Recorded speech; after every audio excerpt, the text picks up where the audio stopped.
Now that's a damn fine game. How's your day been so far?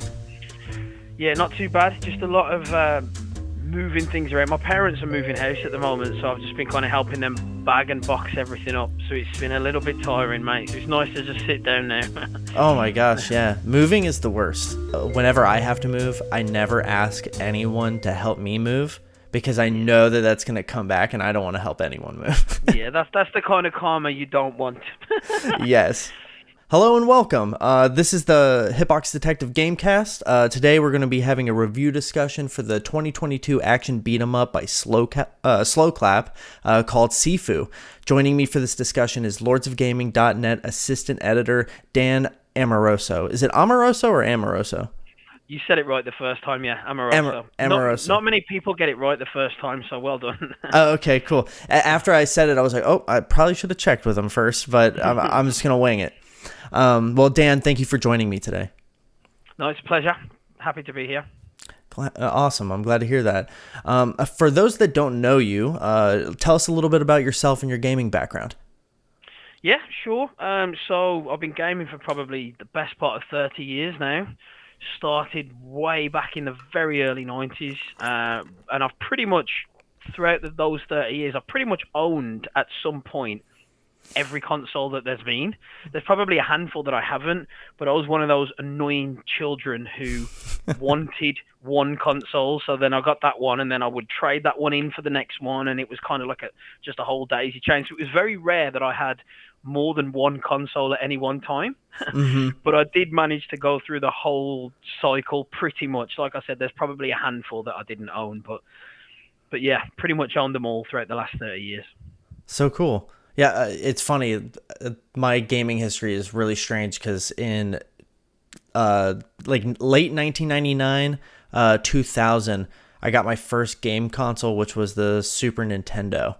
You know, I think my mom got it from like a pawn shop somewhere, and so I got like this weird delayed start, but as a result, like, you know, have like the Street Fighter 2 memories and Star Fox memories and all that. So yeah, it's awesome. It's always cool to, you know, after that, I think I got just about everything. It was like the natural progression after that. But yeah, the old trade-in. I wish I had never traded in my stuff. So do I. Yeah, you look back and think of the things that you did own, and you think, wow, if I'd have still... I mean, I've got a few friends that still have the full collection of consoles. They've got like a shelf on their wall with pretty... And it's just like, wow, that could have been me if I hadn't have... I was just very anxious to just trade the next one, get the next one, and it was just, mistake. Yeah, hey, well, at least you're not like me. I, in high school, traded my PS3 and my entire PS3 library for $60. So, oh my gosh. Because I wanted to go to a Wiz Khalifa concert. And and that was the price of the ticket. Wow. And nobody would bite on like a $200 sale or $100 sale, and somebody was like, I know those tickets are $60, dude. I'll give you $60 for it all. It was robbery. The things we do in our youth, though. Yeah. Crazy. Yeah, but I got some good memories out of it. But had to. You can't put a price on that, can you? You can't put a price on memories. I think I might be able to. $60, yeah. Yeah. Well, so for the listener, we're going to have a top-down discussion of Sifu's gameplay and have a brief spoiler-free discussion of the story. Then we'll dive into a deeper spoiler discussion of the story and give our thoughts on the plot, characters, and gameplay. And we'll end on final thoughts and like a general like gut feeling review score. But before we get into the meat and potatoes, I wanted to ask you, Dan, what difficulty did you beat the game on, and how old was your character when you beat the final boss for the first time? So, difficulty-wise, I didn't adjust the difficulty whatsoever. In actual fact, I'll let you in on a little secret. I didn't know that I could. I don't know whether that... Because I got mine the very first day that it released. In actual fact, I think I'd got... If you bought the deluxe version, you got access to it. There was an issue with it because you were meant to get access to it maybe 2 days prior, and I think there was some kind of issue, so that was delayed a little bit. But when I mean, it's going back to early February now, but I didn't adjust the difficulty whatsoever. I tend not to be honest with you. I tend to just play most games at their recommended or their, the difficulty that the developers intended them to be played at. So I didn't adjust it whatsoever. Hmm. In terms of age that I beat the game, it was 57. Oh, okay. I mean, to be honest, I've only done that last boss and that last level once. Yeah. So I think now that I've done that, I could probably quite easily, because I'd managed to, and we'll probably get into it a little bit later, but the first four levels, I played them over and over, and I got my age lower and lower.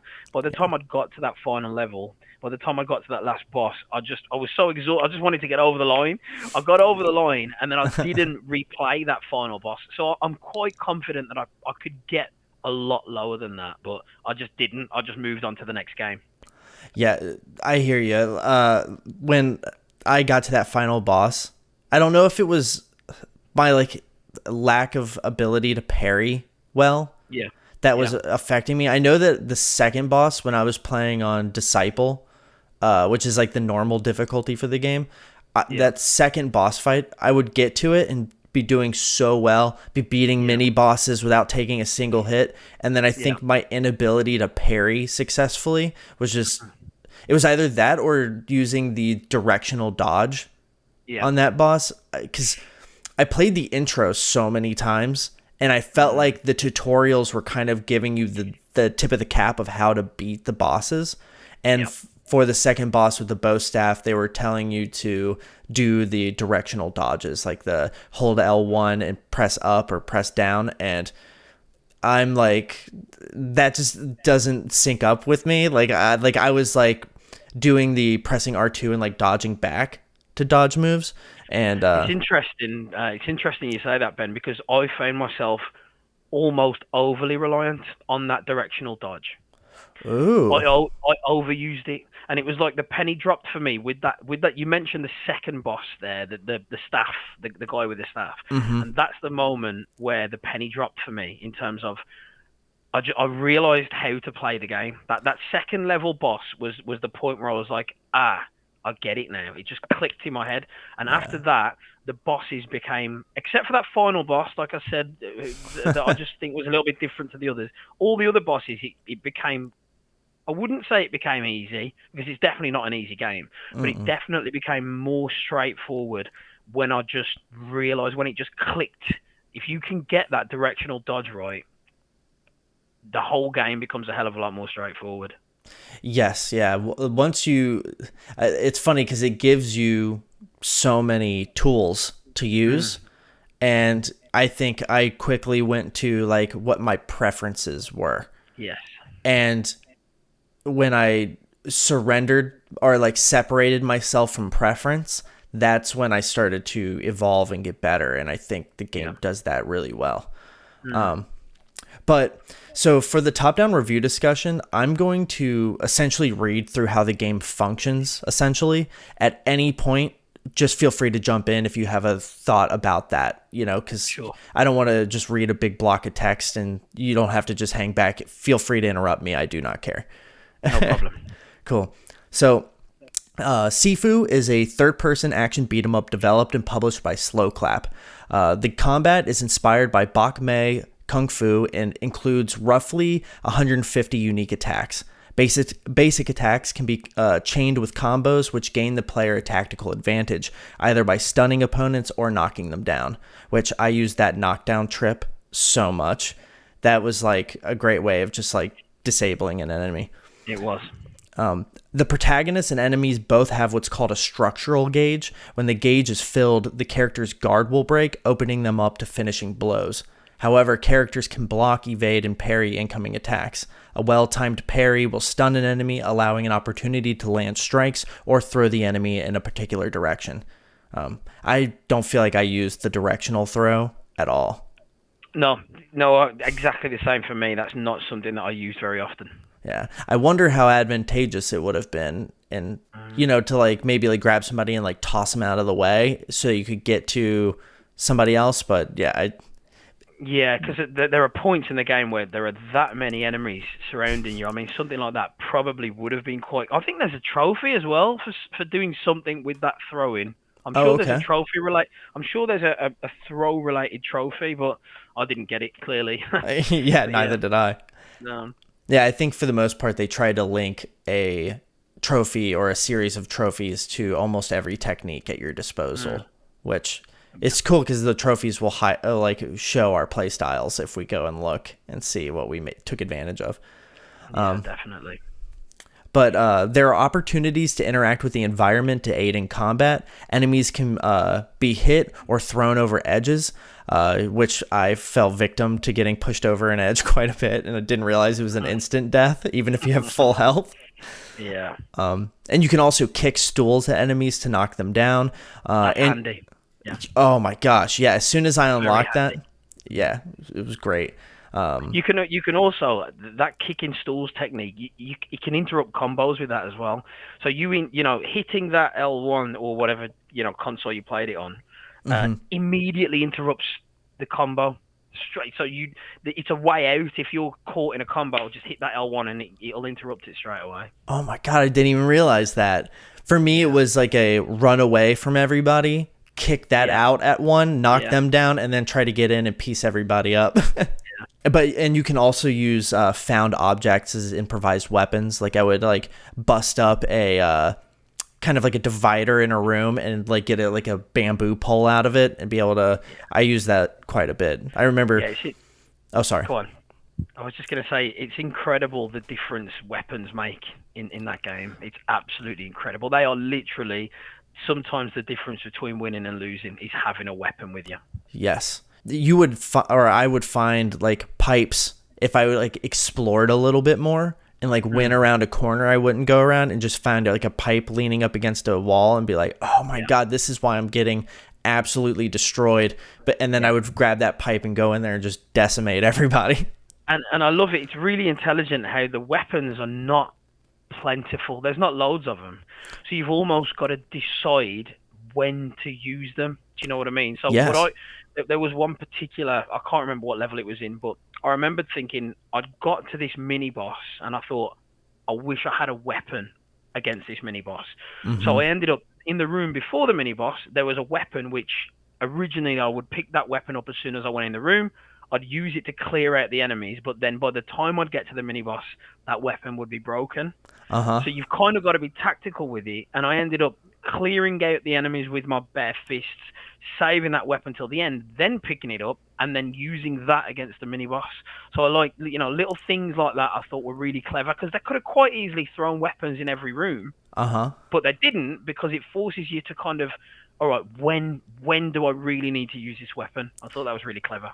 Yeah. And it would get you to play that mini game of like if you walk into a room with a pipe that you've maybe swung like 2 or 3 times and you see a bamboo pole on the ground, you're like, let me drop this pipe, pick up the bamboo Yeah, pole, clear everybody out in here, then go back, pick my pipe up and go into the next yeah, room. And yeah, definitely. yeah, but like you also have to have like this mental list of like, wait, how many hits do I get on a pole? You don't really know, but No, you yeah, kind of like figure like, okay, I feel like the metal pole lasts longer than the wooden pole, so I'm yeah. going to try to save that one, but I don't know, did I use it 5 or 6 times? Like who Mm, knows? And you mm. really have to keep track of stuff, and that was really cool. Yeah, it was. I agree. Some enemies will become enraged after trying to land a finishing blow, refilling their health and increasing their resistance to attacks. This essentially creates mini bosses that can be quite challenging, Yeah. as they are often other enemies to consider in these kind of like big pods. And like as soon as you go to do a finishing blow and the guy like breaks your guard and like kicks you back, I would be like, "Fuck!" you know? It can be very frustrating because you're halfway through clearing out a whole room, and you're just struggling, and then all of a sudden that happens, and you're like, oh, I just did not need that right there, and then I just didn't need that at all. Yes, especially when you're doing the finishing combo to get a takedown health bump Yeah. and it triggers one of those characters and you're like, oh my god. Outside of that, there are dialogue options that are occasionally granted to the player. However, I didn't find that they had any real impact on the story, but they can instigate fights with people that you would otherwise avoid entirely. And I didn't realize that, Ben. I did not realize that until my second, my first playthrough through the levels. I had no idea that I didn't have to fight everyone. For example, I don't know whether it's the third or the fourth level where you start out in a lobby of like an office, and Mm-hmm. then there's an elevator on the left and one on the right. And as you start the level, there are two security guards and there's a woman behind the desk. Well, I just assumed that I immediately just started throwing hands with these security guards.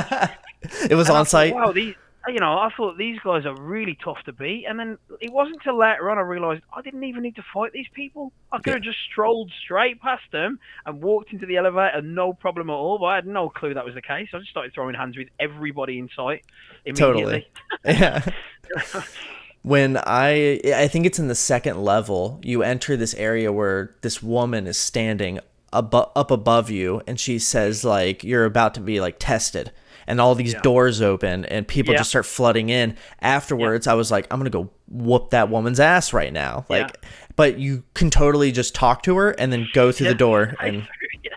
yeah. Yeah, it's crazy. It's again, it's clever because they put these little things in and you don't realize. Like I said, it was like for me, it was like shoot on sight initially, Yeah. literally shoot on sight. But you don't. It doesn't have to be that way. You make it more difficult for yourself without realizing. Yeah, and for me, this was a game of like minimizing my time in combat that doesn't need to take place to Yes, preserve my health. yes, And which is interesting when you beat a level and you gather the collectibles, then you can go back and you can find completely different routes that cut out like half the level. I That mean, the best example is I think it's the museum is at the third level. yes. Once you've gotten to the boss at that level, you never have to replay that museum level again. Yeah. You just step in the elevator and it'll take you straight up to the boss, Yeah. which is crazy, really, because I actually thought that visually that museum level had some really incredible set pieces, and I thought to myself, well, it seemed like a strange decision because you can't cut out any of the other levels, or at least not all of them. You can make them significantly shorter, but you Mhm. can't cut out the whole level like you can with that museum one. And I thought, of all the levels, if I were the developers, and I was like, okay, let's let them cut a level, then I wouldn't want them to cut that one because that's pretty much the one of the funnest ones to play through. So I just thought it was a strange decision. Totally. Yeah, that's that's a really great point because I think like on the squats, the first level, like Yeah, I realized there's that door off to the left that you can yeah, pass through and you can cut off like the whole middle section of that, but you still have to yeah, go through another section of the game and yeah, or a section of that level, and yeah, it's weird because as soon as I got to the museum, I was like, oh, the visuals in this are like on par with what I see in like some AAA games, and this is coming from an indie studio, and incredible, incredible. yeah, we'll dive into that a little bit more when we get to the spoiler section. But when the player does die, they have an option to purchase new moves and techniques with earned experience points. They can also choose to revive themselves, which ages the player. Each death increases your death counter, which ages you accordingly. If you've died 3 times, when you revive yourself, you'll be 3 years older. And it kind of scales. And each decade results in a decrease in health, but your strength is increased. However, if you die too many times, you'll be too old to continue, and you have to give up, making you start the level all over again. Yeah. What did you feel about this death system? Because it's brutal. It is brutal, and it took a little bit of getting used to say the least. And the way that it multiplies, it really stacks up on you real quick. So you Hmm. can go, if you do get stuck on a certain section, you can go from being 21 years old and all of a sudden you're 50, and it literally it stacks up on you. So it multiplies, doesn't it? It goes one and then two and then four and it's like, wow, this is so it's unforgiving and it's brutal and you really have to take a step back because it's almost like if you dive back in too quickly, you'll make the same mistake again. You Yes. almost have to, die. Okay, just take a step back for a second. How did I die? What happened? How can I avoid that? Because if your instinct is to just die and get straight back in, you'll be 50, 60 before you know it. And Yeah. that's again, it really is a brutal mechanic. And what's odd is that there's so much ambiguity in this game where I couldn't figure out the rhyme or reason for why certain things would happen sometimes, and it kind of just felt like luck of the draw.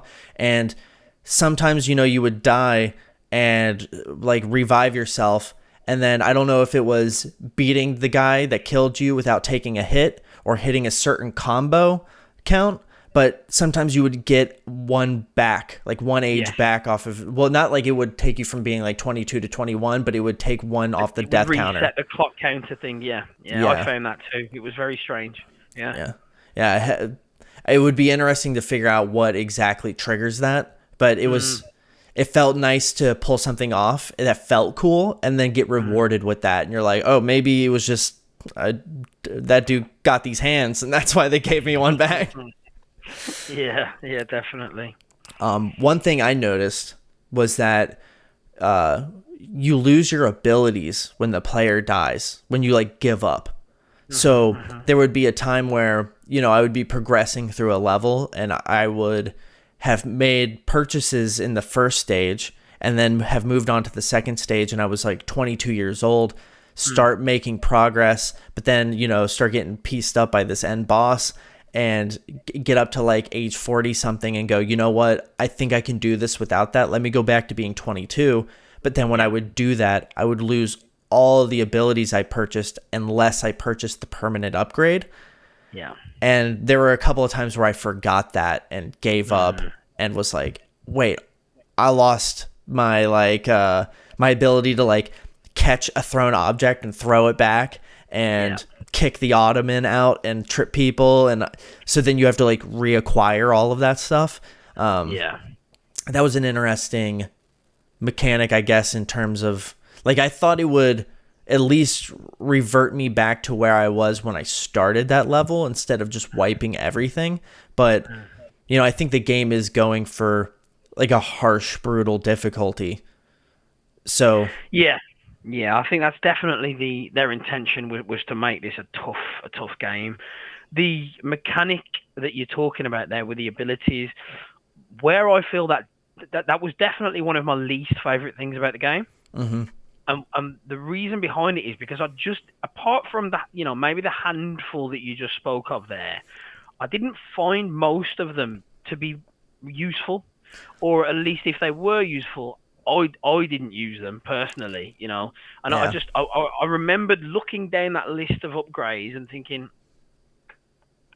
I'm not really fussed one way or the other about getting these, to be honest, let alone buying them 5 times over. So it was one of those situations. The little shrines that you found throughout the levels, the payouts that they gave you were much better. But in terms of the actual upgrades, for me personally, I felt that was one of the weaker elements of the game, because I just didn't feel that they were attractive enough propositions for me to really care whether I got them or not. Yes. Yeah, I felt the exact same way, and it took me a while before I realized the merit in the like press and hold abilities, like where you could like charge a back fist, and when the enemy came in, you would hit them and it would break whatever they were about to do, and I started using those a lot. There were entire like mini bosses that I would get through just by doing that without getting hit at all. And I actually, like, in the second stage, there were 2 bosses that I beat without getting touched. And I was like, I'm clipping these out and I'm putting it on Twitter.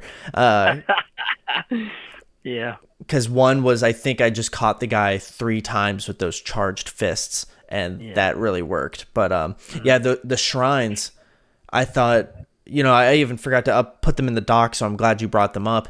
Because I found them to be way more advantageous. Like, it was interesting. The first set of them are all age based, where if you want to upgrade to those, the first one or like the last one you have to do before you hit the age of 25. If you want like the max weapon durability, and then there was you could increase your health and your structure, so you could block more without your structure breaking. And I essentially like maxed all of those out for my playthrough.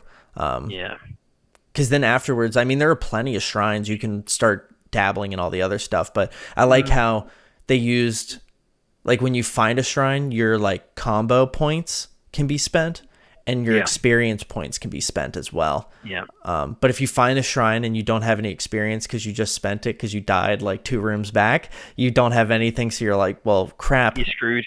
Yeah, I'll just take the Yeah. health boost and get on with it. The last thing, we kind of briefly touched on it, is evidence can be found while navigating the levels, which provide insight into the story.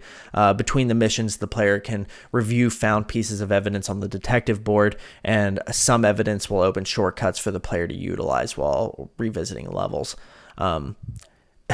Personally, I did not go back to the detective board while I was playing until I beat it, just to go back and get a little bit more context for who these characters, like the enemies that you're going up against, are. Yeah. And when we get into the spoiler section, I want to pick your brain about some of the more nuances that are discovered about these characters, either just in like the environmental storytelling or through the detective, like the evidence is found. But in terms of the overall gameplay, what did you think? For me, Ben, the strongest part of the game was the gameplay itself. You know, in terms of a beat 'em up, I don't think there are many better combat systems out there, or at least if there are, I've not played them, because the fact that it's so simple and yet also it can be incredibly complex as well. Mm-hmm. You just, when it all clicks, you know, and the scene that really makes this hit home is a very well publicized scene. It's the one where you walk into the nightclub, and the music's playing and the strobe lights are on, and there are probably 20 people in that room. Mm-hmm. And when you're in full flow, throwing bottles, kicking stools, chucking people around, you feel so incredibly powerful.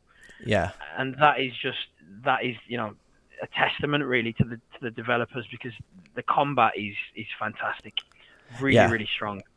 And they do not hold back from swarming you, No, where you not at all. can get incredibly overwhelmed. And And it's a great point, Ben, because a lot of games the AI is set up so that one enemy will approach you and the others will hang back. But mm-hmm. Sifu isn't like that. They will literally swarm you all at the same time. There is no hesitation from any of them at all. Yeah. And you're right to point that out, because I think it makes it so much more interesting.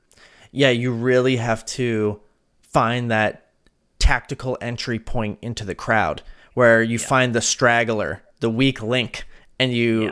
it's like, the Komodo dragon that like nips the heel of the zebra so that it like slowly bleeds out over time Yeah. and gets Yeah. poisoned. Yeah, you really have to kind of find that angle in and then chip away at them. And I like think that, once you realize that you have all these tools and you start trying new things to get around, like anytime I hit a hump where I was like, oh, or like a hurdle, and I was like, man, I can't get past this, I would either look back to where that tutorial kind of taught you all the techniques and then just start experimenting and go like, okay, so this person, like, I need to either try to do the directional dodge.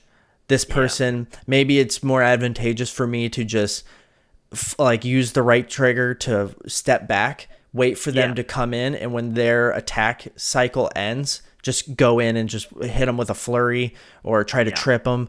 I think like it is, like you said, for a beat 'em up, it has the simplicity when you want it, but it has the complexity if you desire it. And the game sometimes asks you to at least dabble and try the complexity to get past certain things. Some of the trophies are set up so that for those that do chase after the platinum or the 1,000 gamer score, they won't be able to get that unless they and I don't know whether you were going to come onto this later, so apologies if you were. But to get some of those achievements or trophies, you have to not kill the bosses. Yeah. I don't know whether you messed around with that too much. It's actually something that I've only recently gone back and done, apart from that final boss, who I still need to get to. But with the others, if you are just gonna, use the simple button bashing, you're not gonna, you have to break their resolve in order to not kill them, and you'll only do that by parrying and dodging and stuff. So it's like they've kind of laid the breadcrumbs for those that want that extra challenge. It's Yeah. like, well, okay, don't kill this boss, let them live. But to do that, it's gonna be, I mean, it's harder because you can't just go in and cause damage like you would usually. You've really got to just play defensively, and it's much more difficult. So it's good that that's in there. Yeah, it's funny you say that because, when I was preparing all the notes and I just wanted to make sure I didn't miss anything and was going back and looking at, the story beats, when I beat it and it first ended, it kind of tells you that like you can like, there's like a tip of the cap of like, hey, there's another way to do this, to go about this. Yeah, And yeah, I went back and was like, okay, well, I want to get some of that gameplay capture so I can represent it when Dan and I talk about it. But when I went back and started fighting the boss at the end, I was like, okay, I got to let him live. And I thought that I would get to the point where I could do the finishing blow and it would give me a choice. But I just killed yeah, him again. And I was like, wait, yeah, what? yeah. And I did not realize that I had to play from ground up a different way to get that Crazy. Yeah. result. And that's really cool. Mm. In terms of the game's story, I think it's pretty surface level. It's not too deep, but it does have that depth if you dig into it, and you're Yeah. really paying attention. What did you think about the story overall? Yeah, I agree. I think that they didn't let it get in the way, did they? It was there. It's a simple enough story to follow. A revenge tale, but they didn't. It wasn't so in your face. It was like, look, the story's here, but make no mistake. This is all about the combat. This is all about the fighting. The story is just like you said. It's surface level, really. Yes. And for me, that was perfect. I Yeah. didn't I didn't want any more story than I was given. I didn't really want any less story than I was given. It was just the right amount, just to, like I said, base that combat on, really, because it was just all about that combat. Yeah. To me, it felt like Chinese Kill Bill.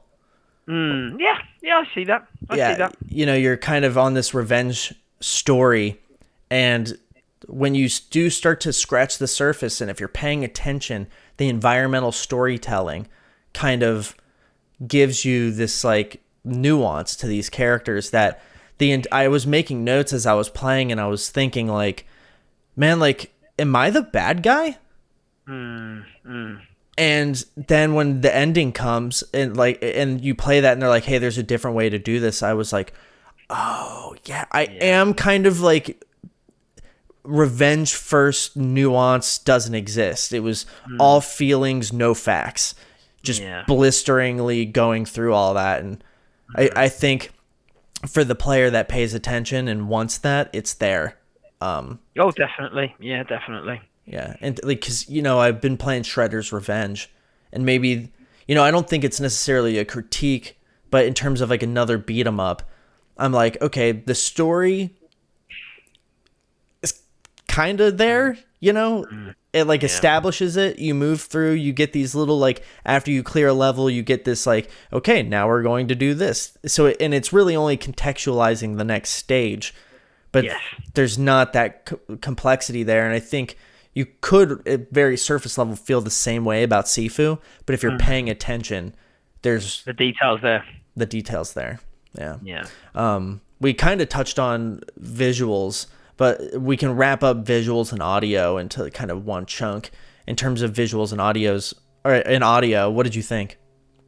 I thought it was on point. I really did. I mean, you pointed it out earlier. For an indie title, I thought that it was a really unique visual style that they went with. It was a real blend of cartoony and realism. It was, somewhere in between. Hmm. But I think they got it absolutely on point. I thought visually, the game was a delight. To be honest with you, like I said, I made reference to the museum level earlier. That one is the one that really sticks out in my head. There are a couple of levels within that museum and a couple of exhibitions that you walk around. One that sticks out is, I don't know whether you have to forgive me, my memory's a little bit hazy, but I don't know whether within that level you're transported to some kind of, I remember there's heavy rain coming down, and there's there's a couple of like black statues in the room, and there's heavy rain coming down, and the rain's hitting off, and enemies are coming at you, and they're all dressed in black as well. And I Yeah. just remember thinking, wow, this is just absolutely incredible. Some Yeah. really, really, really powerful visuals. Yeah, I think the section that encapsulates it. There's two moments that were really really phenomenal. I think there was the scene in the club where you enter that hallway where the beat is pumping, and as it's going, there's all of these lights, like fluorescent light bulbs that are different colors that are like popping and lighting up, leading you down the hallway, but it's in tune with the music, and the visuals and audio fuse together so well. I'm almost getting chills thinking about it, oddly It's enough. incredible. Yeah. And then there's that section in the museum where you round the corner and there's like arrows almost guiding you to it, painted on the floor, because it's, it's an art piece and you're staring at it, and there's like these things shaking that's making like a rain sound. Yeah. And when you perfectly align in front of it, you see the artist that created it. And if you climb over the ledge, there's a invisible platform for you to walk, and it guides you into that area. And like, oh my God, it was just, they nailed it. And absolutely nailed it. Yeah. yeah. But in terms of any issues that you experienced along the way, like, did you notice anything that bugged you? In terms of, when you say issues, you mean just things that I didn't like, or are you talking about like glitches, that kind of thing? Yeah, glitches, anything game breaking, anything like that? No, I didn't notice anything whatsoever. Or at least, if I did, it wasn't bad enough for me to remember now, looking back. So if I did notice anything, it must have been really, really trivial. Okay. Yeah. Did you? What about yourself? I'm always looking at things from like a gameplay capture perspective, because I'm making videos and doing other, thinking about games in terms of like how I can best represent the game while I'm playing. And the only thing I could to make any note of was sometimes you would like punch someone and your hand would like do like a Skyrim wedge of cheese on the table, like glitch out. And I didn't notice that. That is the only like weird like little technical hiccup that I'm sure Sloclap, like the devs, were like, man, I wish we could do something about that, but it's got to be just a fluke, like a thing to do with like either some kind of like physics that just every now and then it happens, and maybe the work to put in to get rid of it is not worth the money, not worth the like return on that. So but what's the what format did you play it on? I played on PS5. Yeah, same. Yeah. The I did think, like, before we get into the spoiler part, I think the in the intro, it's raining outside, and you could feel the rain across the DualSense. And for an indie studio, I know it's like the intro sequences, they always kind of like dabble in doing whatever they can with the technology they have. But when I felt that, I was like, oh man, this is cool. Yeah. With that, we'll go ahead and make the transition into spoilers. So if if you're just listening to this for determining whether or not you want to check out Sifu, pause the video now, add it to your watch later, go play the game, come back, finish up the spoiler cast, and if you want to jump ahead to the final thoughts and review scores, I'll put timestamps and everything will be there, so you can jump ahead to know how we our general review score at the end. But yeah, let's go ahead and switch gears. I'm going to jump into kind of the story beats, and after every major story beat, we'll take a second to kind of talk about that section of the story and take it from there. But the story takes place in modern-day China. A disgraced former student of a martial arts school named Yang leads a raid on his old school with 4 other martial artists. Fajar, the botanist, who wields a machete, Sean, the fighter, who wields a staff, Kuroki, the artist, who wields a 3-section staff, and Jin Fang, the CEO, who wields a bladed rope dart, and also has one arm, which I thought was interesting for combat. Yeah.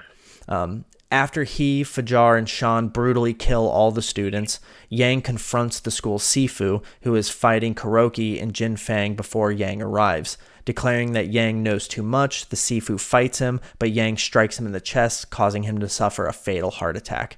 After searching through the Sifu's belongings, Yang coaxes out the Sifu's only child and orders Fajar to slit his throat. Or slit their throat, to be fair. The child wakes up to find his or her throat completely healed due to the power of the ancient talisman that can revive them from death. However, they grow older with each revival. Swearing revenge on Yang and his followers, the martial artist spends the next 8 years in isolation, training relentlessly and gathering information on their whereabouts. Dan, what were your thoughts on this opening? Yeah, it was powerful, to be fair, because you, if I'm not mistaken, you play as Yang initially, right? So you don't Yes. realize, do you? So I thought that was really, intelligent and clever again for the way they set that up. So you play as Yang, you fighting your way through this academy, and then you realize, oh wow, I've just been, the antagonist, which I thought was really cool. But yeah, it was a strong opening. It set the story up nicely, and again, it wasn't. Sometimes I find that narratives you can get really lost, especially early on. If you're not, if you've got children, or if you're not totally alone and in the zone when you start the game, you can get lost really early on in a narrative. And I think the difficulty then is, once you're lost, to find your way back can be super difficult. Yeah. Yeah. But with Sifu, that was never really too much of an issue, because it was just a nice, simple, not overly complex introduction to the story. So I think it worked. I think it worked well. Yeah. One of my favorite aspects of that opening is that it does the Metroid, you are playing a fully equipped character, but it's not you and you lose your abilities. You're playing someone that has trained and knows what they're doing and has every tool that is available to you that you can acquire throughout the game. And then, because you're playing as the bad guy, air quotes around bad guy, after that, you are playing this younger martial artist that doesn't know all those things and has to slowly acquire them. And to me, that it's just a nice tip of the cap to retro games and the Metroid and kind of that way of kind of telling a story, that way of you have everything at the beginning and it is taken away from you as a player without it being the main character having their powers sucked away or something. I just thought it was an interesting way to do that. Yeah, I agree. It was. But I remember when I first played the game, I felt the opening launched a little too quick. We were thrown into it, and there was it was ambiguous. And at first, my gut reaction was I don't know what's going on, really. And all of a sudden I'm watching this opening cutscene thing, and I don't feel like I knew what was really happening. But then I realized that the game really wants you to kind of, it's not super long, so you can kind of start it over a couple of times. And after I did that, I started to really see the nuances and the merit in that opening, just kicking off and leaving this crew, letting them seem like this evil group that is attacking this kind martial artist and their students. And then as you kind of progress through the game, you realize maybe they're in the right to do this. It's more nuanced. It's morally ambiguous, and the intro kind of launching that way without really telling you what they're doing, I thought was really cool and successful. So I really enjoyed the opening. Yeah, that makes sense. I understand that.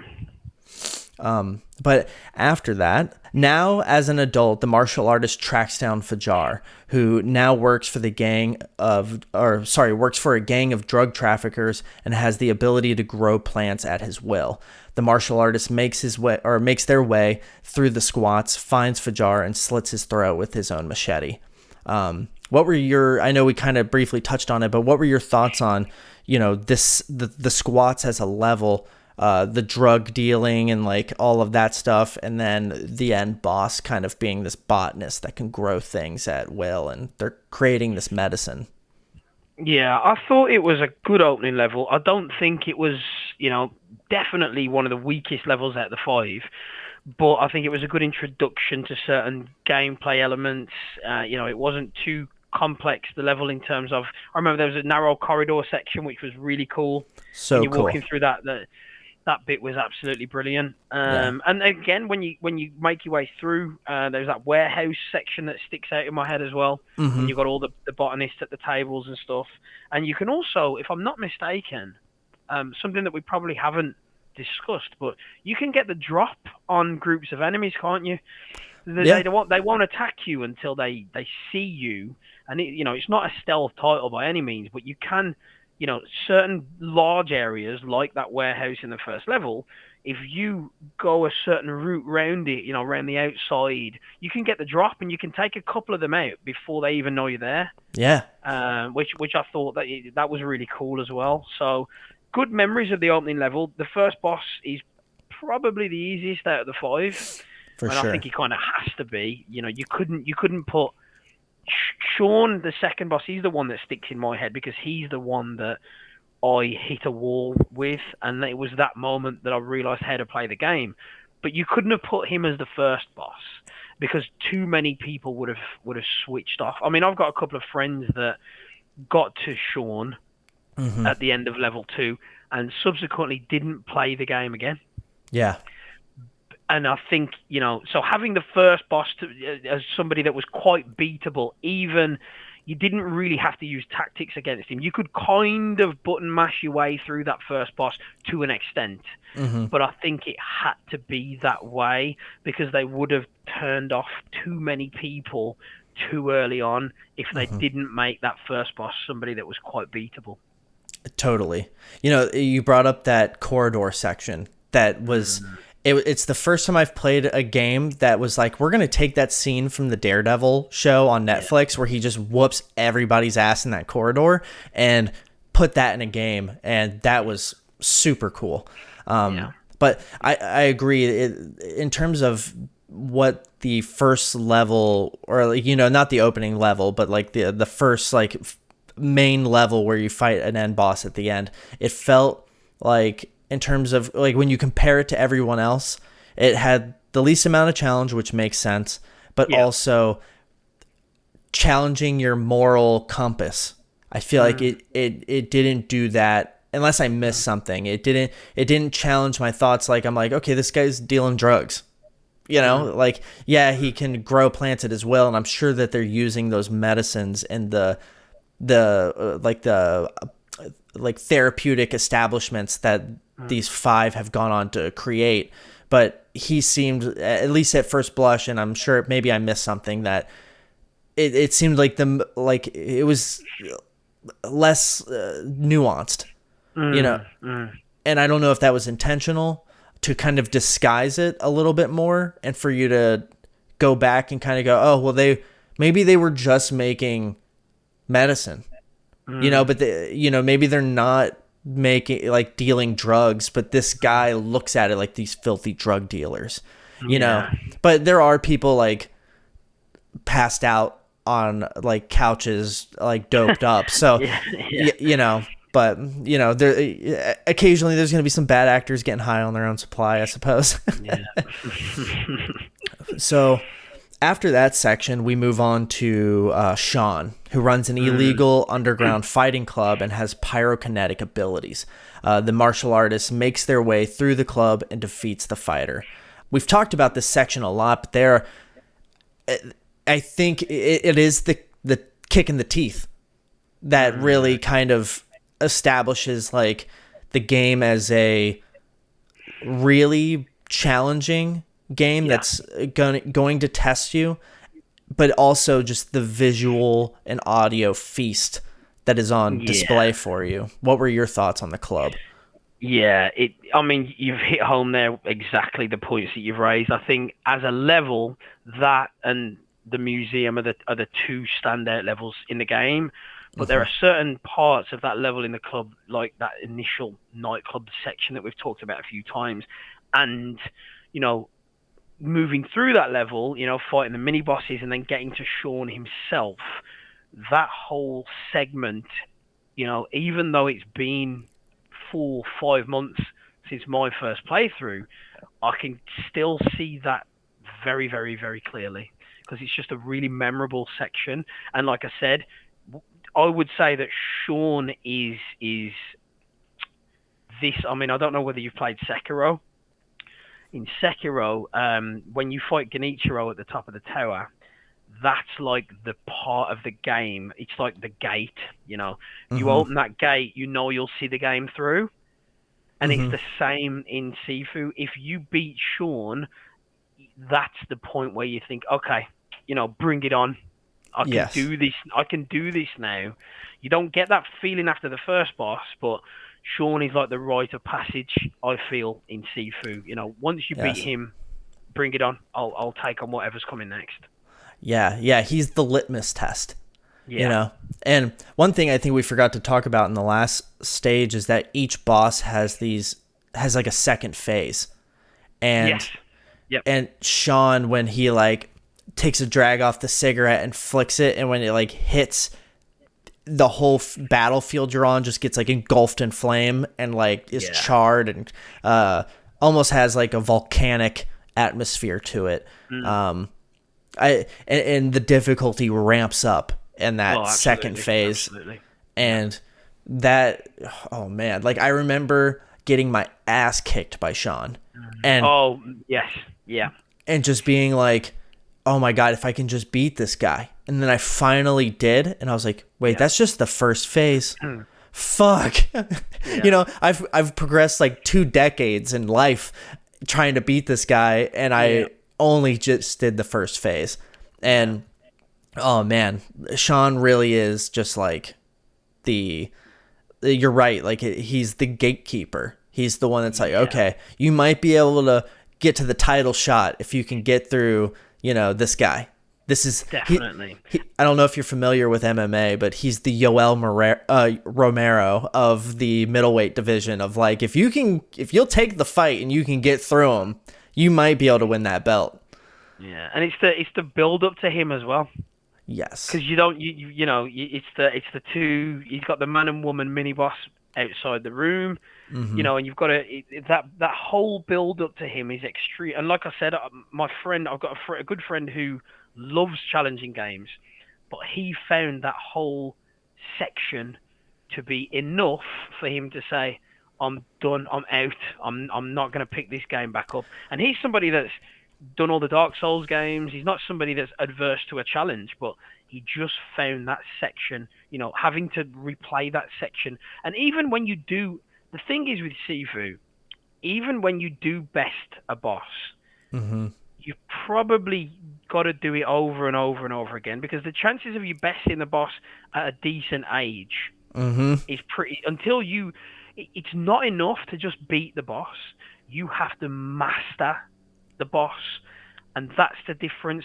So, for casual gamers who just want to beat the game, they'll find it difficult to see the game through because they will expend so much time and energy getting through a boss like Sean, Yes. only to find, oh, hold on, so that means I've got to start level 3 as a 60-year-old, which effectively means I may as well have not beaten Sean.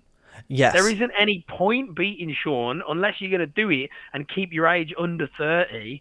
So it's not enough to have 20 fights against Sean and finally scrape through as a 60-year-old. That's not good enough. Yeah. So, No, and not at that's all. what I think is the crazy thing about Sifu. It's not, you can't just beat these bosses. You have to master them to the Yeah. point where you can almost do it without getting hit or taking very little damage. That's Mm-hmm. that's the difference really between this and other games. Totally. The the addition, like they patched in a student difficulty. And I checked it Mm. out just to see, is the game still challenging? And Mm. you know, I think the answer is yes. You're still gonna Mm. die. You're still going to have to maintain all of your. You're still thinking about the game the exact same way, but Mm. the swarming that we talked about, that gets dialed back a little bit. Like you may have like Okay. two or three people come at you, but you do see people kind of hanging out around the outskirts of Okay. everything. So I think that if somebody they drop the money and they're like, you know what, Mm. I'm gonna throw down the $40 or however much it is for Sifu and play this game, and they get to Sean on the disciple difficulty, the normal difficulty, and they feel that they're stuck. If they switch it to that student difficulty, if they can set their pride aside, Mm. they they will still be met with a challenge that, it's definitely not as brutally difficult. Like the death counter, only every time you die it just goes up one. Oh wow. So it doesn't stack, but it still goes up. You still Yeah. get older. And I think, it's definitely, like, I played through afterwards because it is relatively short, and I sat down in like one afternoon and played through the entire game in Mm. that difficulty. And I think I beat it at like 44. Mm. So you can get there, and I would say that it probably does rob from the overall experience. Just like if they had difficulty in like a Dark Souls, like the Yeah. get good kids would be like, you ruined your experience, you cheated yourself. Like people may feel like that, but if they spent the money and they want to see it through to the end and get what I think is kind of like a cool nuanced story. Maybe I should have saved this for the final thoughts, but Mm. they can do that. Yeah. But I think contextually, Sean is maybe that moment where people could turn away. So maybe it is applicable to talk about it here. Yeah. Yeah. I agree. He's that moment where you make a decision. Okay, I'm done, or I'm going to see this through. Yeah, yeah, and I think that's probably why they added Mm. that difficulty change, Mm. or that ability to dial it back a little bit more. Yeah. But moving on, Kuroki owns a prominent art gallery that acts as a front for organized crime and has the ability to create powerful illusions. The martial artist makes their way through the museum and defeats Kuroki. We talked about it quite a bit, but there's a lot of aspects to this museum level that I think are really cool. What comes to mind is the pendulum that's like spraying the black ink and making Yeah. that circle, and Yeah. you have to fight it, and if that hits you it stuns you or knocks you down. And there's the light bulbs with colored ink that you can grab and throw and hit somebody, and then all of a Yeah. sudden they're colored in that blue or purple ink or paint or whatever. And I think the museum is my favorite level. And I Mm. know we talked about it a little bit, but what are your thoughts on like the museum as a level in the boss fight? And I thought, like I said, I mean, I know I mentioned it earlier on. For me, that and the club are the best two levels. I think visually, from an artistic, I mean, it's fitting, isn't it, that it's an art gallery museum, because some of the art that are on display is really, really, really good. mm-hmm, My only criticism is that you can bypass the whole level. mm-hmm, Once you get to the end, once you unlock the shortcut, you never have to replay that level again. And that's probably why my memory of that level is probably not as strong as the squats or the club, because I probably only played through the level in its entirety maybe twice, yeah, which I just think is and I understand it's a choice. You don't have to take the shortcut. mm-hmm, I could have played but I just feel with a game like Sifu, you almost want to, if there's a shortcut there, you'll take it because you've yeah, worked so hard to unlock that shortcut. You're like, no, I'm taking it. So if I worked for Sloclap, I wouldn't have included that particular shortcut in that level. I'd have much rather, and I know we're coming on to level 4, I would have much rather had a level skipping shortcut on mm-hmm, level 4, which I thought was nowhere near as strong as level 3. So I for just sure. think it robs the gamer of having to replay that level over and over, because I don't think that, for me, that wouldn't have been a chore. Mm-hmm, Replaying that level over and over would have been a delight, not a chore. So it yeah, just I just felt that the shortcut almost put a dampener on that level a little bit for me. Yeah, totally. What I wonder is, in my experience, the boss fight Mm, for the museum of fighting Kuroki, to me that boss fight took the longest, I think. mm, mm. And I wonder if they put that in there for the sake of like a speed runner that is trying Yeah, to speed run the game, and because the museum getting through it takes a while because you have to go through all it the does. exhibits, Yeah. and the boss fight itself, because she's such a ranged fighter, Mm, that fight, I found that I was glad I purchased the ability to catch projectiles and throw them back, because I yeah. would catch a projectile, throw it, run over to her, hit her a couple times, jump back, grab the next projectile, throw it, and kind of keep doing that to like slowly chip away at her. And I wonder if that ranged boss fight was the reason why they put that skip there. Yeah. I didn't think about that until you brought it up. Like, it's not something I had considered, but now that I think about it, I wonder if that's, I think sometimes developers do things because they know the speedrunning community would appreciate something like that. And, they probably look at it like it's optional and that you don't have to, but it's Mm, there if you want it. And, mm. but I wonder if there are speedrunners that are like, yeah, you can't use the museum elevator shortcut. Yeah, probably, quite probably. But you bring a good point up about the boss. That first phase in the snow, that is a real endurance battle, and you have to really pick. There are only a couple of openings that you get in that first phase, and then you got to back up, you got to wait. But what's interesting is the second phase of that fight. I actually find that the easiest out of all 10 Mm. phases. That's the for me. That's the easiest phase out of all five bosses. Is her second phase. I found that extremely straightforward, Hmm. really easy to fight against, and I could whittle down her health really quickly. Yeah, totally. When I played that, I was playing through and like trying to beat it in a day, and I was after I cleared that, I was like, oh, I can beat this game today. If I just beat that Yeah, boss like that, I can beat this game today. So let me yeah, just knock out this next boss, and then I'll be at the end, and mm. like, let's go for it. But Yeah. I remember coming out of that level, and my age, I think I was like 26, and oh, that's what damn, when Dan, I all right. yeah, like literally those first three levels, and even the fourth. I think I got out of the fourth level at age 29. Which, when you asked me how old I was when I beat the game, and I was like, I was 57. It just shows how many years I wasted on that last boss. Because literally, I can start the fifth level as a 29-year-old. So I really should have been way younger when I finished that game. Yeah. You're making me. This has inspired me to go back and complete the game younger. This conversation has. So thank you. Ooh, okay. Hey, yeah, dude, totally. I'm gonna go back and I'm gonna do the defensive play to get those endings. I want to do that before I really start diving into the edit, because I think having some of that captured, and just for the experience of, the game teaches you to play with unrelenting like attack and fury, which speaks to the revenge tale. But then when you have that nuance and you go back and you are playing a little bit more defensively, it's almost like, okay, take everything you learned, throw it out the window, and let's start from scratch. I'd be interested to hear your thoughts on that when you've done it, because I went back and did the first three bosses using that style, and I got the talismans off the first three.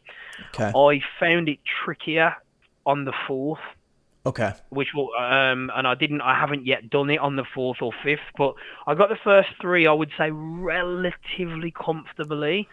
Yeah. But the fourth, I found, because she keeps you at bay all the time, I found it Hmm. really difficult to play defensively against her. So it'd be interesting to hear your thoughts on that once you've done it. Will do. I'll let you know. But that's a perfect segue into Jin Fang, who Mm. has become a wealthy but corrupt businesswoman, and is insistent that Yang had done all of them favors. You make it to the end, and just like everybody else, you kill her with her own weapon. Mm.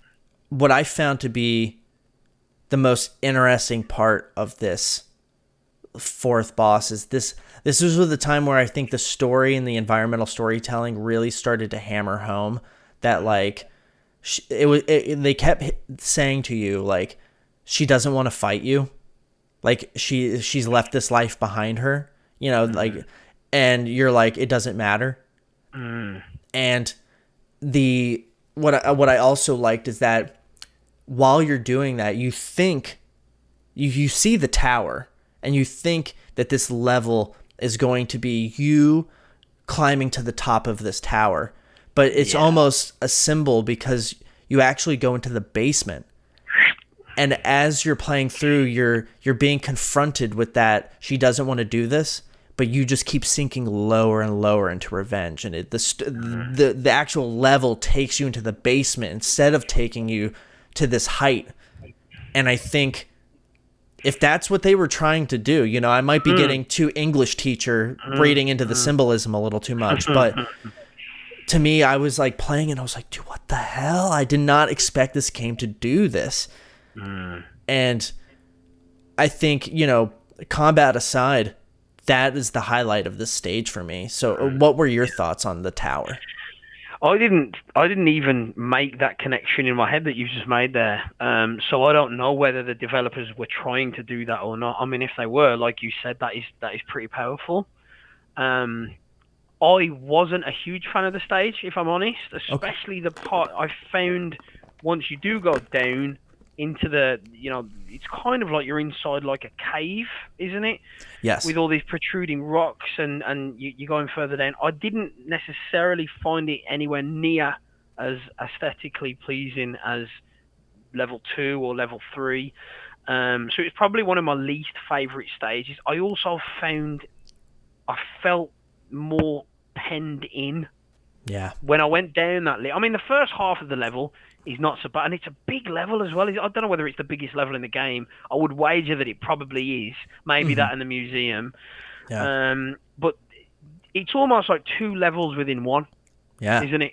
You could have easily had, level 4 part 1 and level 4 part 2, I think, but didn't really like the whole underground section. I felt penned in, and I felt it all felt very samey once you entered that whole area. It all felt very, very similar. But the boss itself, she was a good boss. She was a very different fight to the others. And like I said, I've tried to play defensively against her. I've only had a couple of attempts, but with the others, I managed to get that talisman quite easily. With her, it's not the same. Trying to play defensively against her and wearing down that resolve, it's nowhere near as easy. I didn't think anyway. Yeah, there's something about that, like, chain where, like, I think she can, like, grab you and, like, yank you, pull you, and that it does make it, like, elevates that, like, that dodging. The thing that I wonder with her particularly is, I think during the tutorial, the thing that they show you to beat her is the trip. The, like, up, down, triangle, trip kick. And I wonder if that's the key to either just beating her or to mitigating her attacks and breaking that resolve over time. But I don't know. She's probably just going to, like, directional dodge you, and so you may have to, like, time it really well or find that opportunity. But that you were speaking about the almost the claustrophobia of as you go lower, and I wonder if that is a stylistic choice. Probably, to kind of hammer home maybe some of that, like, that narrow bandwidth that this martial artist is operating on of, like, revenge, nothing but the tunnel vision. There's no, you're limited. You're not able to find the way to, like, circumvent the challenge to find the back entrance like you have in the other levels. Like, and so I wonder if that is what Sloclap was going for. Yeah, quite possibly. But with that, we can move on to the final stage. Where finally the martial artist confronts Yang at his private sanctuary. Yang explains that when his own loved ones were close to death, the anger turned him against his former master. The martial artist and Yang then battle, with the former finally taking the revenge and striking Yang down the same way Yang struck their father down.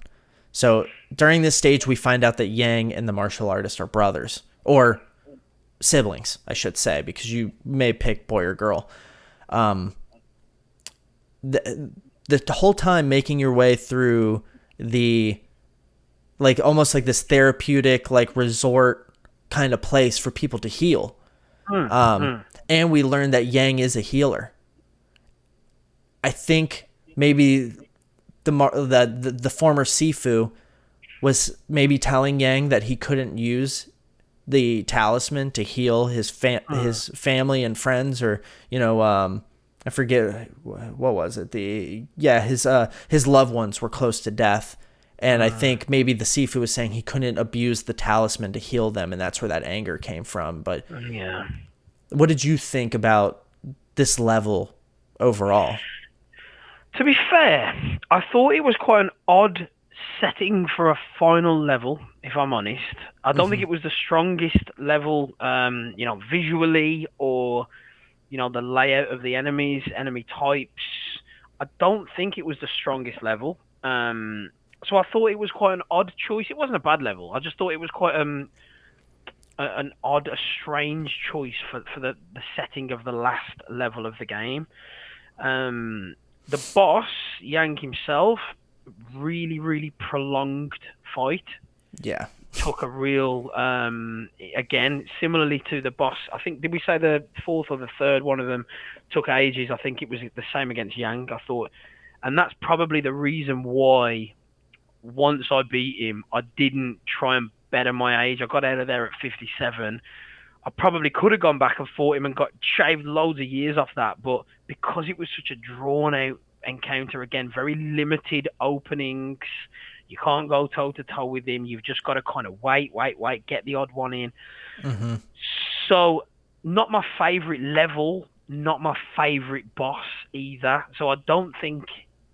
It didn't finish at its high point. I think it kind of finished on the tail end of that peak. Your level 2 and 3. I think kind of, for me, it was kind of level 1, 2, 3, 4, 5, and kind of finished on that downward curve, which was a little disappointing. But it kind of makes me feel that I would have very much liked a couple more levels. And I don't know whether you were probably going to ask me that at some point, I'm guessing, in terms of the length of the game. For me, it was too short, even though we've already talked about the amount of replayability in the game, but I definitely would have liked, level 6, 7, 8, even maybe up to 10. Maybe that's wishful thinking a little bit, but I would have definitely liked more levels. Yeah.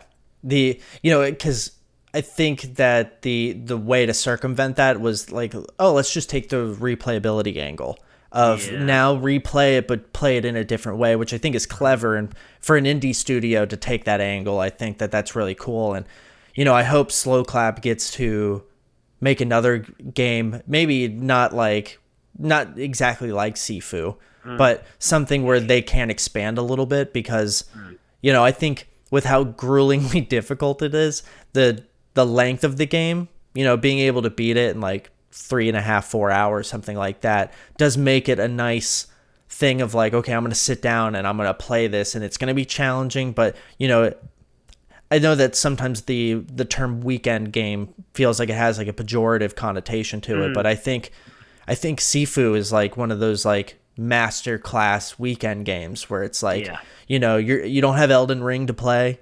You're in between that and, something else big that's coming up this year. And you're like, it's summertime. I've got, a day to myself to play a game. And I think Sifu fits right into that. And in terms of this final stage, I think that I do agree with you in that making my way through it. I don't know if it's like I'm at the point where I'm like, I want to get this over with kind of thing. Or if the level itself made me feel that way. But I know that when I was making my way through it, it was another moment in the game where I was thinking, I don't think I'm on the right side of this anymore. It's not full, like, well, I don't want to spoil another game, but, I just felt like if these people, if they're healing people and like teaching them discipline and like, they're rehabilitating people, this doesn't seem as nefarious as I once thought it was. Mm. And maybe that spoke to maybe why I was kind of like, okay, like let's just get through this because I know I have to, you Mm. know. But Yeah. that end boss fight, man, I Yang is no joke. I mean, you were right. Nah. Like, you really are. Like, I didn't have anyone like directional dodge more of my attacks, uh, parry me successfully. Yeah. Yeah. Even when I slammed the difficulty down to student, Mm. I think I aged like a decade and a half just Mm. fighting him. Mm. Like, which is cool because it speaks to that level of challenge that's still there if you Yeah. play it on the easier difficulty.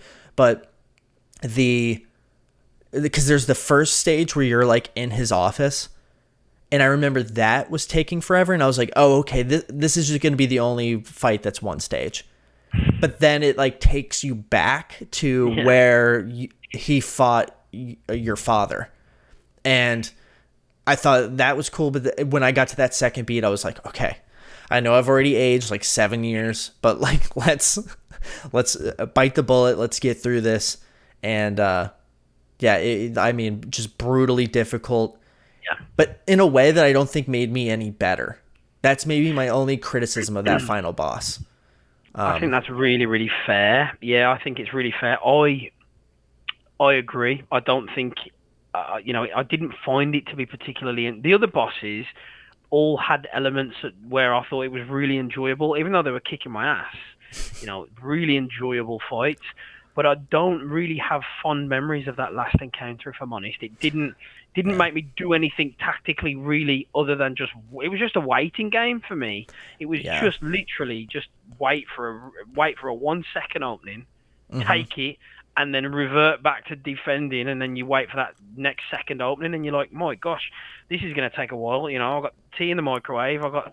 It's so it did get to that point a little bit. So I don't really look back at that final encounter with fond memories. I mean, we're yeah, not at Sekiro level, I'm not talking about Sekiro final boss level here, but yeah, um, but it is in that ballpark.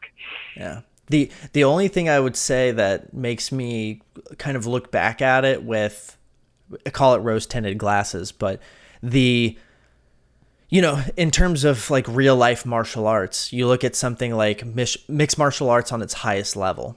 When you're watching like the prelims, the people that are really trying to make their name, they're swinging and banging, and it's Yeah. really entertaining to watch. But then when you get to like the level of like, like Israel Adesanya versus Mm. another high level striker, it's more patient, Yes. distance establishment.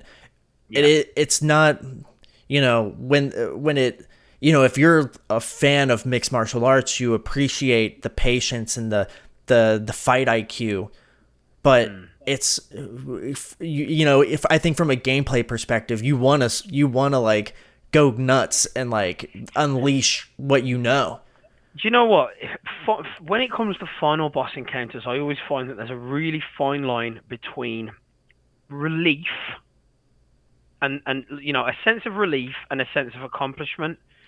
Yeah, Mm-hmm. and if you're coming down the wrong side of that, and I'll take it back. I'll mention Sekiro one more time. It's like I don't work for FromSoft. I'm not plugging the game for them, but as great as that game is, I look back at that. The final boss fight in Sekiro, Ishin, for me is pound for pound the hardest final boss of any game I've ever played. Mm-hmm. And I don't look back on that fight with anything other than relief. Just to Mm.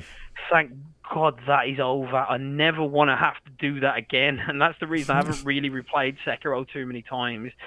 And I would probably put this fight in that same bracket. I didn't feel an incredible sense of achievement.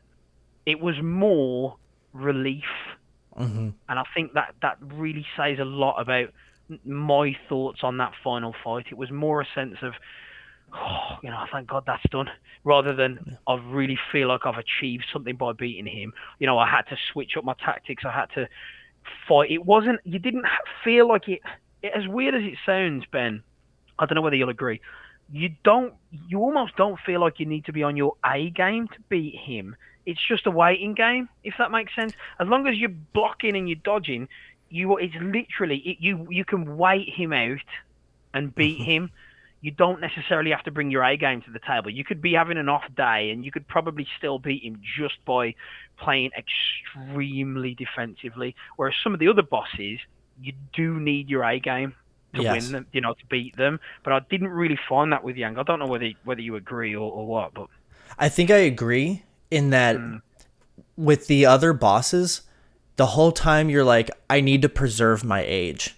yeah, But when you get to Yang, you're like, dude, if I make it to 60, who cares? I just want this dude yeah, dead, you yeah, know? that's it. Yeah, yeah, And I often try to think like, is that the design that mm, the the developers have is like, or had when they were making it, they were like, okay, this is the time where you can let it all out, and that's like almost, you've gone on this big revenge tale, and at the end, what's left? You're an yeah, old man.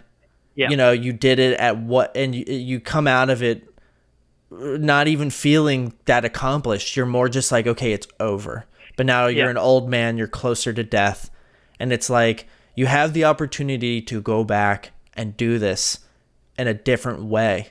And yeah, maybe that will feel more accomplishing. And that's why you have to play defensively. And all of a sudden you're changing your tactics. And maybe that changes the nature of those fights mm, that I didn't make it to. Like maybe you play Yang defensively, trying to break his resolve, and that feels more rewarding than trying to just kill him.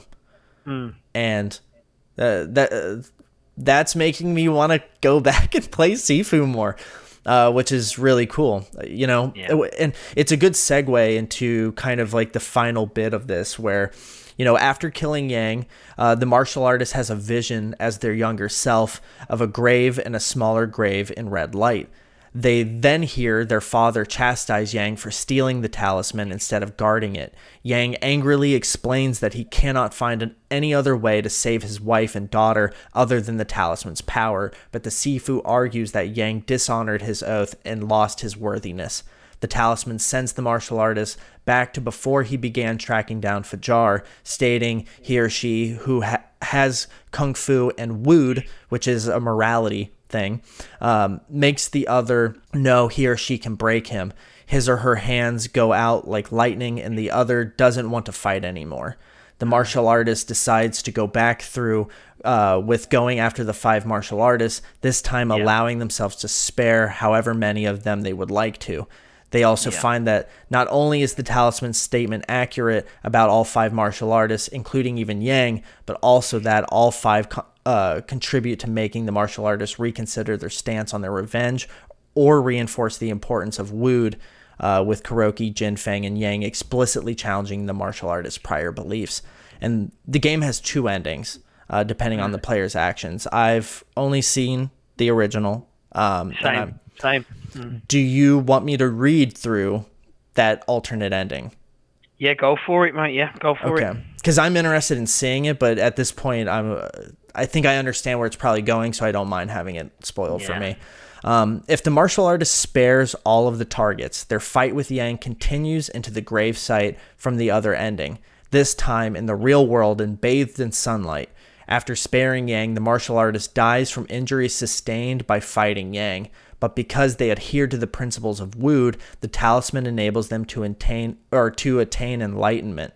The post-credit scene shows the martial artists, now a Sifu in their own right, training new students at their father's former school. One of the talisman's coins is also shown to be faded. Ah, So,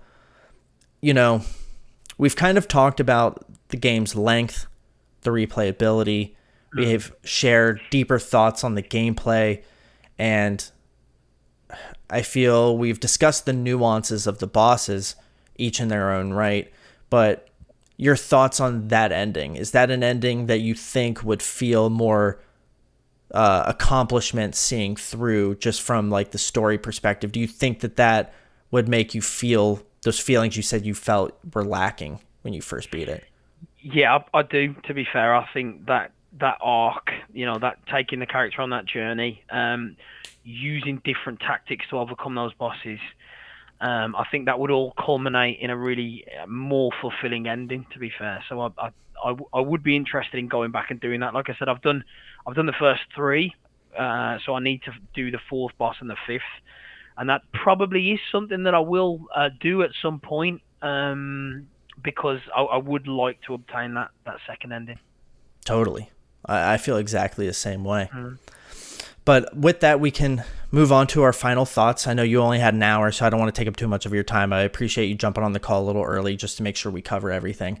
No problem. So currently, Sifu sits at an 81 on Metacritic for PS5. How would you rate the game? To be fair, I think Metacritic is absolutely spot on there. I think I do mini reviews over on Instagram, and I think off the top of my head it was a while ago, but I think I gave it an 8 or an 8.5. It might well have been an 8.5. Mm-hmm. I think on reflection, if I did give it an 8.5, that would probably be just a tad too high. I think 8 or around 8.1, 8.2 is pretty much spot on, because I think it gets a hell of a lot more right than it gets wrong. And I think the good stuff, there is so much good stuff that it really does outweigh the bad quite significantly. So I think 8 out of 10 or 80% feels pretty much spot on for me. Yeah, I think I tend to agree. I look at things on like a 5-point scale. I think like a 3 is just like average. Like it's a good game, nothing game breaking, but doesn't do anything above that. Yeah. I think like I look at like the Quarry that I recently played through, and that I was like, that's a 3 out of 5. That's Yeah. you can buy it.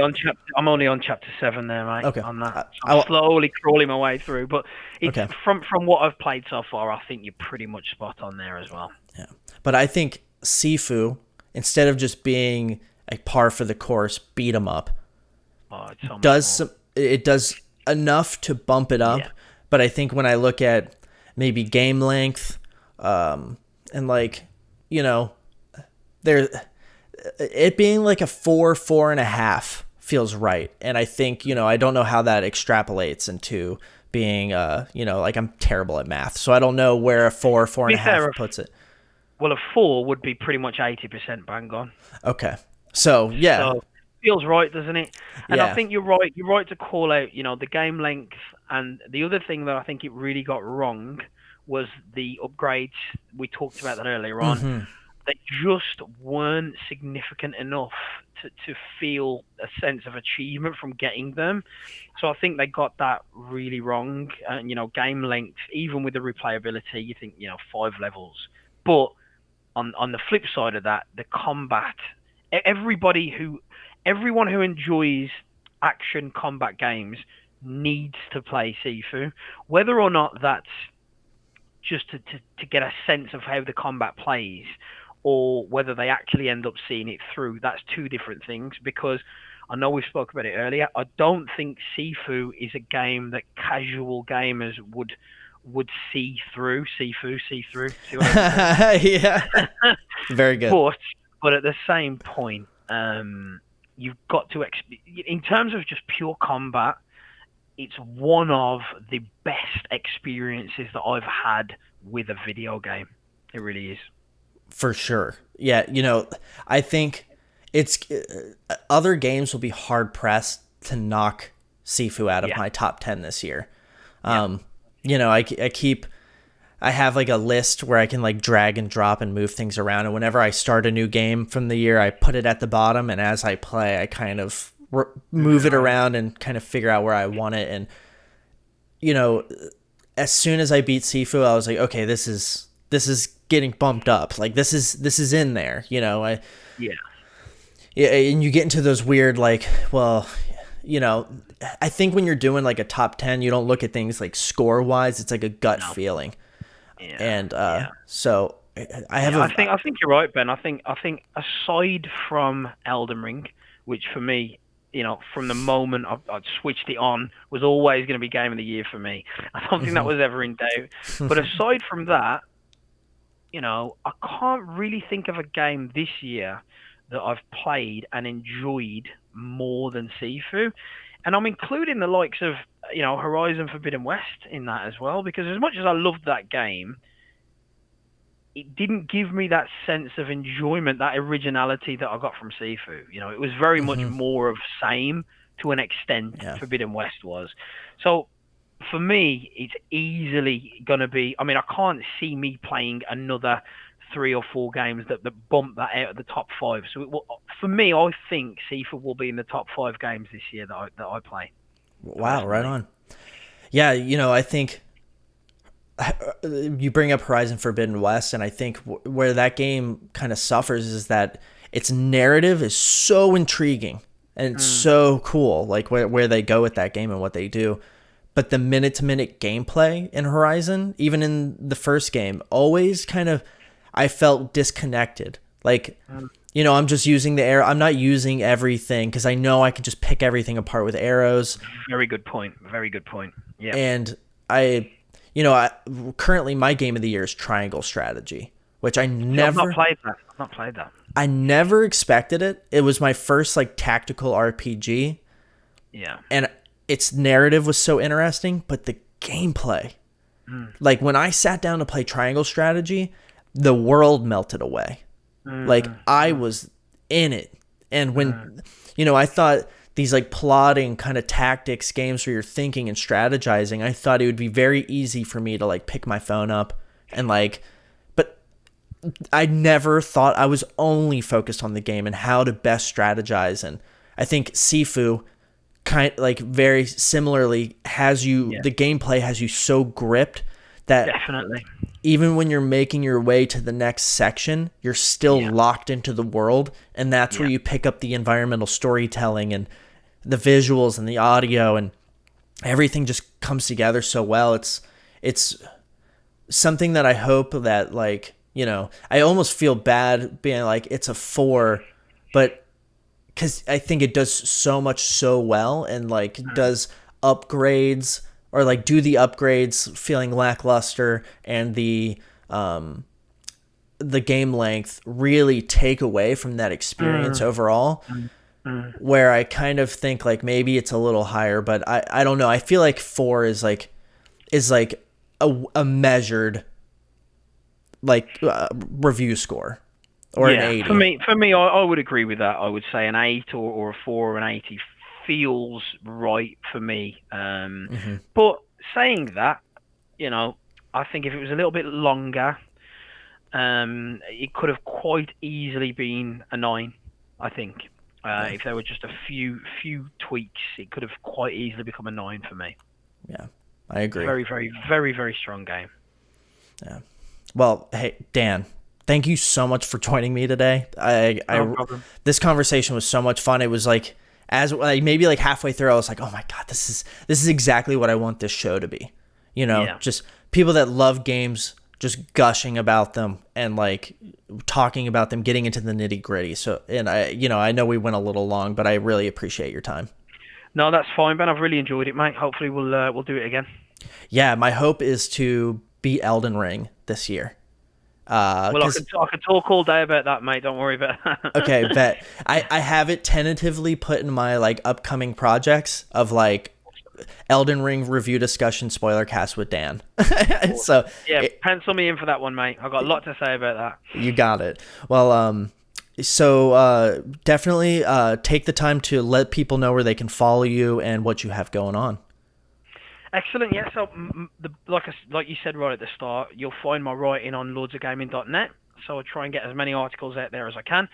The other main forum that I use is Instagram, where I'll post mini reviews and other little bits and bobs, screenshots, and different things I'm doing in gaming.